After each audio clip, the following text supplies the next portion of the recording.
sagadu irratti haalli murtaa'e qabu jennee barannee jirra. Akkasuma immoo jechuun hanga 40 olii sagaduu ni danda'ama. Amma 60 hanga 100 ta'etu sagannaa. Afaan keenyaan maal jechaati sagannaa isiniin jira. Yeroo sagannutti maal jechaati sagannamu simuma jennee isiniin jira. Akka deebiinaaf laattanii fi waaqayyo irraa ayyaana ta'a. Waaqayyo si wajjin yaa ta'u.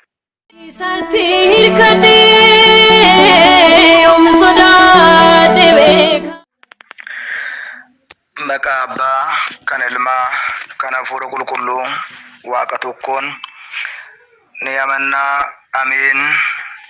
Kabajamootaa fi jaallatamoota maatiiwwan Waaqayyoon kan jaalattan, Waaqayyo isiniin kan jaalatu hordoftoonni chaanalii keenyaa Waadaa Fannoo Miidiyaa hundumti keessan biyya keenya Itoophiyaa, biyya keenya ala kutaa biyyoota garaagaraatti argamtan akkam jirtu, akkam yoo nageessanii akkamiin turtanii. Guyyaa har'aatiin kan nu ga'e Waaqni keenya galannii fi ulfinni teessoo isaa Ariyaam irratti isaatiif haa ta'u. Maqaan haadha keenya qulqulleettii Dubroo Maariyaam, maqaan ishii ergamoonni Waaqayyoo maqaan isaanii, toloonnii fi raajonni qulqulloonni Waaqayyoo maqaan isaanii kan galatooman kan ulfaatan nuuf haa ta'an. Baga sooma gooftaa keenya qoricha keenya Iyyasuus Kiristoos bara kana soomamuutiin geessan baga wajjumaan geenye. Eebbi qulqullootaa araarsummaan haadha keenya qulqulleettii Dubroo Maariyaamii, dhiifamni gooftaa keenya uumaa keenya Iyyasuus Kiristoos hunduma keenya duukaa haa ta'u. Egaa armaan olitti akkuma dhageessan obboleettiin keessan gaaffii isheen nu gaafattee jirtu hunduma keessaniif barumsaa fi hunduma keessanis beekumsa akka ta'uudhaaf yaada kana gaaffii kana deebisuudhaaf barbaadeetan jira jechaadha. Ishee qofaadhaaf deebisuu hin barbaanne hundumti keessan barnoota kanarraatii hubannoo guddaa akka argattaniifidha. Egaa akkuma beekamu yeroo soomiiwwan labsii torban mana kiristaanaa keessatti nam tokko almeeqa sagadaa yommuu sagadummoo akkam jechaa sagadaa kan jedhu waliitiin ilaalleerra. Egaa akkuma beekamu haalli sagadaa fi kadhannaa seeraa fi heera mataa isaa ta'e ni qaba.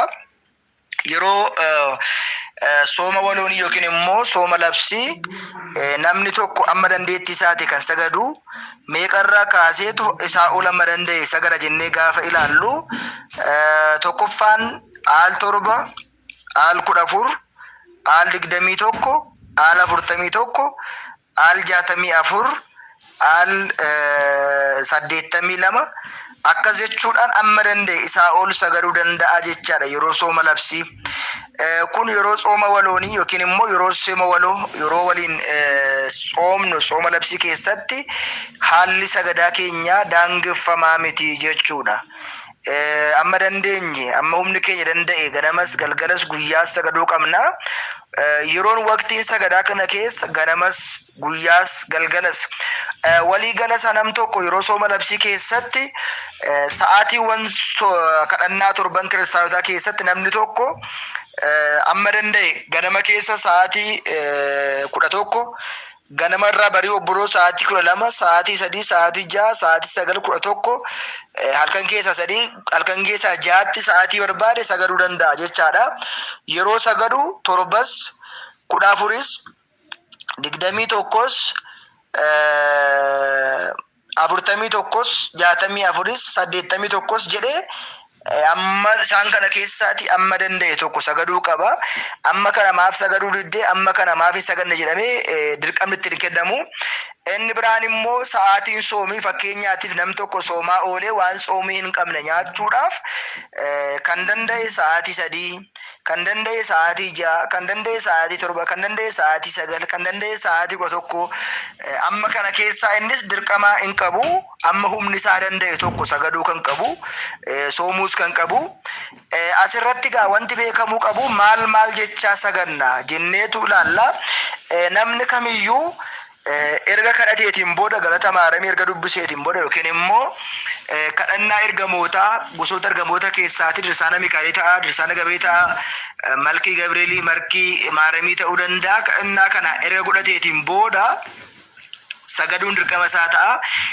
Yeroo sooma gooftaa keenya qoricha keenya Iyesuus Kiristoos immoo adda kan isa taasisu maal jennee gaafa ilaallu keessumaatii ilmaan namootaatiif jecha gindillaajiidhaa isa baate bitaa mirgaatiin isaan rukutanii yeroo tokko gara addabaabayi Philaatoositti yeroo tokko immoo gara Qayyaafaatti kallattii garaa garaatti isa deddeebisanii bitaa mirgaan rukuchuudhaan isa garafuudhaan lafarra harkisuudhaan dheebuu saatiif immoo hadhaa obaasuudhaaf beeluu saatiif rakkoo garaa garaa isaan irratti agarsiisan.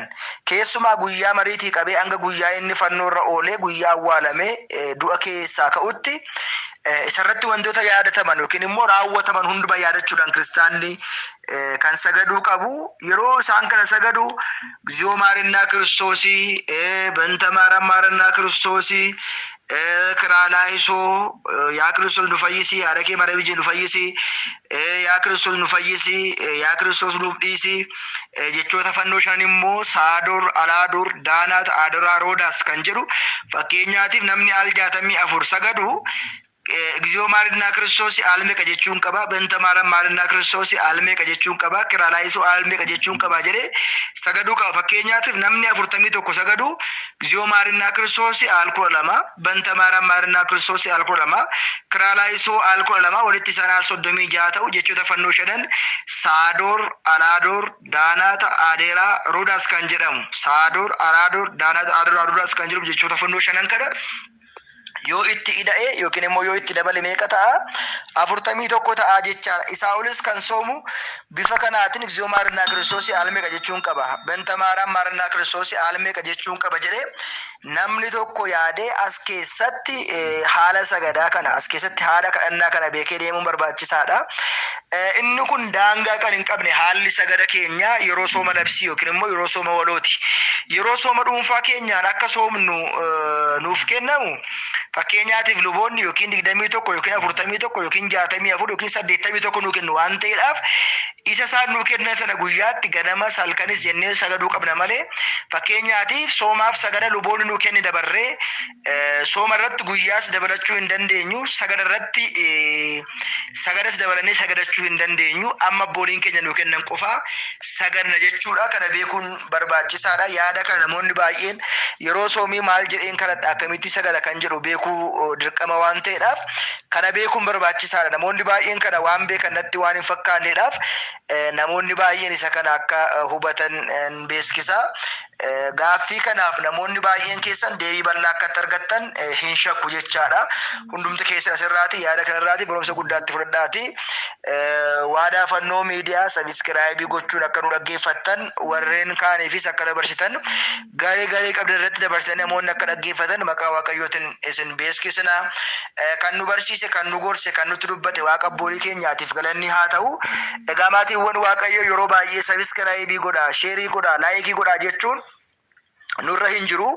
Maaliif kan itti buddeena nyaattanii maaddii itti buddeena nyaattan sintu guddifata maaddii keessa sintu kabajata waan ta'eedhaaf walii dabarsuudhaan hunduma bira akka qaqqabuu fi barumsi yeroo hundumaa nuti dabarsinu akka isin bira ga'u argachuudhaaf waliif dabarsuu fi sabiskiraayibii sheerii gochuun akka nu hordoftan isin beeksisna. Kana qofaa miti miidiyaa keenya yookiin immoo chaanaalii wangeeltuu birattis ijoolleen barumsa hedduu argachaa jiru. Warreen isas miseensa hin taane miseensa ta'anii akka nu hordoftan maqaa waaqayyootiin isin beeksisa. Sooma kana kan ittiin daabiloosin injifannu kan ittiin mootummaa isaa dhaalu jireenya barbaraa kan ittiin argannu gooftaan keenya uumaan keenya nuuf haa taasisu. Nagaatiin tura waaqayyo isin faana haa ta'u hunduma keessan waaqayyoon isin haa eegu waaqayyoon isin haa eebbisu.